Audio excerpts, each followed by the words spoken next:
than currently priced in financial markets. Y vamos a analizar a continuación las principales claves que tenemos que tener en cuenta sobre qué es lo que está ocurriendo en el entorno de la política monetaria de estos últimos movimientos acometidos tanto por el Banco de Inglaterra como ayer por la Reserva Federal de Estados Unidos. Y saludamos a Miguel Ángel Bernal, profesor de la Escuela FEF. Miguel Ángel, muy buenas. Muy buenas tardes, ¿qué tal estamos? Bueno, Miguel Ángel, en primer lugar, Banco de Inglaterra no sorprende, tampoco sorprendía de todas formas ayer la Reserva Federal con algunas cuestiones, sobre todo con la magnitud de subida, igual que tampoco lo hacía el Banco Central Europeo la semana pasada. Parece que en este sentido, en la magnitud, en el calibre de la subida de tipos, por el momento los bancos centrales no nos están sorprendiendo. Subida en 75 puntos básicos, la anunciada hoy por el Comité de Gobierno del Banco de Inglaterra, subida en 75 puntos básicos, como decíamos, la mayor en los últimos 33 años, en un momento además en el que en esta última semana se han puesto mucho los focos sobre el Banco de Inglaterra por iniciar ese quantitative tightening. Enseguida te preguntaré más detenidamente por ello, y además estamos viendo una convergencia mayor entre la política monetaria británica, pero también la política fiscal, gracias a la conformación del nuevo gobierno de Rishi Sunak. ¿Qué es lo que más destacarías de los mensajes que ha destinado hoy el Banco de Inglaterra a su gobernador, Andrew Bailey? Bueno, yo de los mensajes que destacaría sería, por uno, hay que luchar contra la inflación, sea como sea. No va a ser una lucha fácil, él lo ha dicho con otras palabras. Tiene que haber un alineamiento de, digamos, los actores económicos, es decir, el Banco Central, el Banco de Inglaterra, y la política fiscal, porque si no, y ahora me voy a las palabras de Christine Lagarde, o esas políticas fiscales tienen en cuenta la situación o se irá subiendo. Y desde luego, lo que sí coincido es que el Reino Unido está en una de las situaciones más difíciles de las vividas en el siglo, no XXI, sino en el siglo XX, después de la guerra, evidentemente. Importante porque además Andrew Bailey insistía en esto, ¿no? El Reino Unido ahora mismo está afrontando unos shocks que son peores incluso que en la década de los 70. Estamos viendo la magnitud de los peligros que está afrontando ahora mismo la economía británica. Como decíamos, el Banco de Inglaterra ahora mismo parece algo más contento, más calmado, a tenor de que el gobierno parece que va a ir de la mano con su política monetaria. Parece que política fiscal y política monetaria ya no van a estar tirando una de cada lado, y de hecho hemos visto también cómo ha intentado dar algunos pasos que otros bancos centrales, como es el caso del BCE o de la Fed, todavía no han dado. Hablamos de ese quantitative tightening, de ese ajuste cuantitativo. Este martes lo que hacía el Banco de Inglaterra era vender 750 millones de libras en bonos del gobierno de Reino Unido, de esa cartera del QE, de expansión cuantitativa, y era un primer paso para recortar esas enormes tenencias de deuda pública que posee. Sí que es cierto, Miguel Ángel, que 750 millones de ese balance de 900.000 millones, suena apenas a un granito de arena, ¿no? en toda una playa, en toda una vasta extensión. Pero ¿qué es lo que implica este movimiento? ¿Qué importancia, qué repercusión debemos darle? Porque, como decimos, es el primero de los grandes bancos centrales que ha avanzado en este término. Bueno, vamos a ver, yo creo que más que centrarnos en la cantidad, en el porcentaje de lo que está haciendo, de lo que está vendiendo en este momento, hay que centrarnos en que ha comenzado a vender bonos. Eso es una señal que ha lanzado a los mercados financieros, que ha lanzado a la comunidad financiera y por lo tanto al resto también de los agentes económicos, y lo que nos está diciendo es que va a ser tremendamente exigente, tremendamente respetuoso con la lucha contra la inflación. Y que si hay que vender bonos, y hay que reducir, como tú muy bien decías, el dinero en circulación, ya sea la base monetaria o ya sea la M3, la oferta monetaria, lo va a hacer y no le va a temblar el pulso. Es un mensaje que ha lanzado muy seriamente a los mercados. Bien es cierto que el Banco Central de Inglaterra, el BDE, viene de comprar bonos por los problemas que ha tenido, que le es más fácil quizás que a otros, ¿de acuerdo? Pero ha sido un mensaje muy contundente y muy clarito. No me va a temblar la mano. He empezado por 750, pero de aquí, una vez que se empieza, igual no se para. Pregunta que me ronda en estos momentos es si cuando hablamos de confianza hacia los bancos centrales, si el Banco de Inglaterra, por ejemplo, ahora mismo, en un día como hoy, está teniendo más éxito en trasladar esa imagen de credibilidad, de confianza, que, por ejemplo, el Banco Central Europeo. A ver, yo creo que después de los problemas que ha vivido Reino Unido en estos últimos mes y medio, 2 meses, si queremos decir, pero que vienen desde atrás, desde el Brexit, ¿de acuerdo? Esto sencillamente lo que es como poner la guinda al pastel.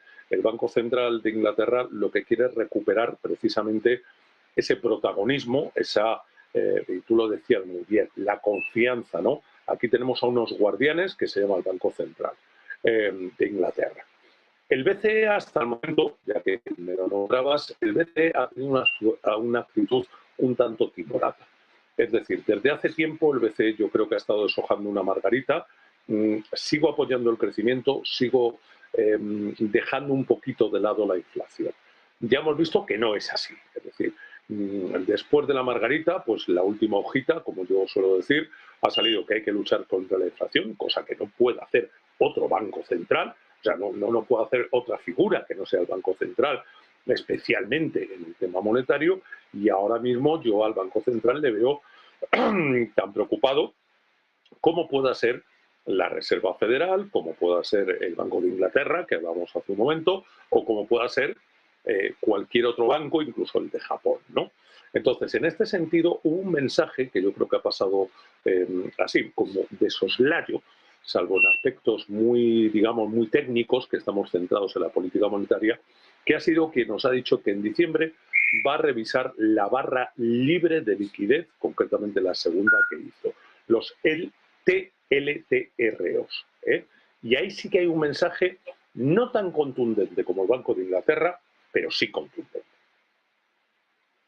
Digamos que fue un poco el plato fuerte, ¿no?, del jueves de la semana pasada, porque parecía que iba a ser una reunión un poco más sosa, más aburrida, por así decirlo, dado que teníamos tan telegrafiado ya los movimientos y sobre todo las principales palabras que iba a destinar Christine Lagarde, ¿no?, ese meeting by meeting, we are data dependent, ¿no?, es decir, que iban a seguir siendo dependientes de los datos, que iban a ir reunión tras reunión, eso ya lo sabíamos, pero esperábamos que de alguna forma se pronunciasen sobre los TLTRO, teniendo en cuenta que si no actuaba pronto el Banco Central Europeo, esto iba a tener un impacto negativo de cara al año que viene. Hablábamos de un impacto de unos 30.000 millones de euros, si ahora no me fallan las cuentas, lo estoy diciendo de memoria, pero bueno, estábamos viendo ahí cómo se estaba descuadrando, ¿no?, el interés que pagan los bancos por esos préstamos ultra rápidos y el que obtenían por tener su liquidez en la hucha del Banco Central Europeo. Y ahí había que hacer algo al respecto y fue quizás el mensaje, como bien indicas, ¿no?, el que quizás pasaba algo más de soslayo, pero que era realmente el jugo del plato fuerte del Banco Central Europeo la semana pasada. Y pasando del Banco de Inglaterra a la Reserva Federal, ayer veíamos cómo se estaba esperando de alguna forma alguna señal de ese pivote de la Reserva Federal, y veíamos cómo incluso por redes sociales, sobre todo en Twitter, se hacían muchos memes respecto, bueno, aquí tenemos el pivote de la Fed, de hawkish a más hawkish. Veíamos un Jerome Powell que reconocía, y esto también lo podríamos enlazar un poco con el Banco Central Europeo, que no saben muy bien qué es lo que van a hacer una vez lleguen a ese tipo terminal, y daba a entender también que el tipo terminal no va a ser como esperaba el mercado, no va a estar a lo mejor en ese 5% esperado inicialmente, sino que podría ir más allá. ¿Cómo tenemos que digerir el hecho de que Jerome Powell nos diga, bueno, es que no estamos seguros de qué vamos a hacer una vez lleguemos a ese tipo? A ver, yo creo que el grave problema en estos momentos de los bancos centrales es que ellos han inundado la economía de dinero, es decir, sobra dinero.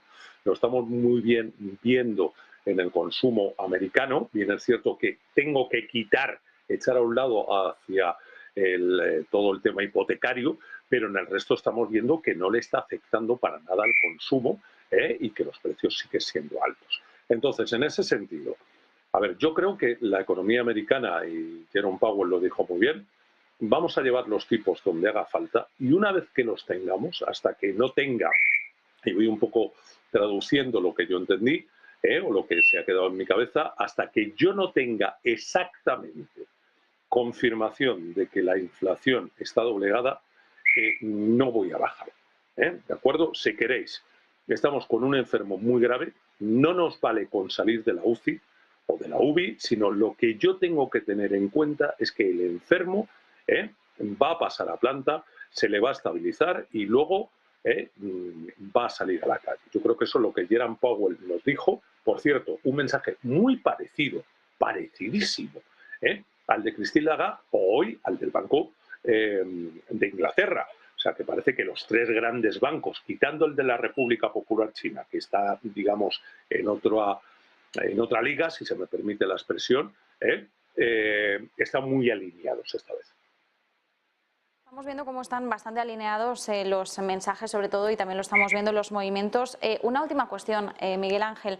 También de Powell ayer entendíamos, no lo dijo así literalmente, pero era la lectura fácil que podíamos hacer, decía que era mejor excederse que quedarse cortos, es decir, que ellos preferían pasarse de frenada en este endurecimiento ahora mismo de la política monetaria que decir, ojo, que igual deberíamos haber insistido más y ya no tenemos tiempo de hacerlo.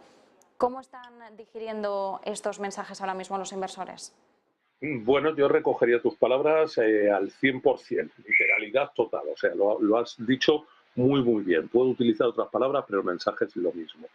A ver, a los inversores se han quedado un tanto fríos en el sentido de que esperaban una mayor complacencia o que abriera la mano con el tema de la actividad, con el tema del empleo, con los beneficios empresariales. Sin embargo, los mensajes de la FED, e insisto, y del resto de los bancos centrales están diciendo no se equivoquen ustedes, que vamos a por la inflación.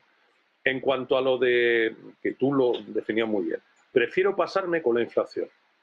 Yo como economista creo que se deben pasar con la inflación, ¿vale?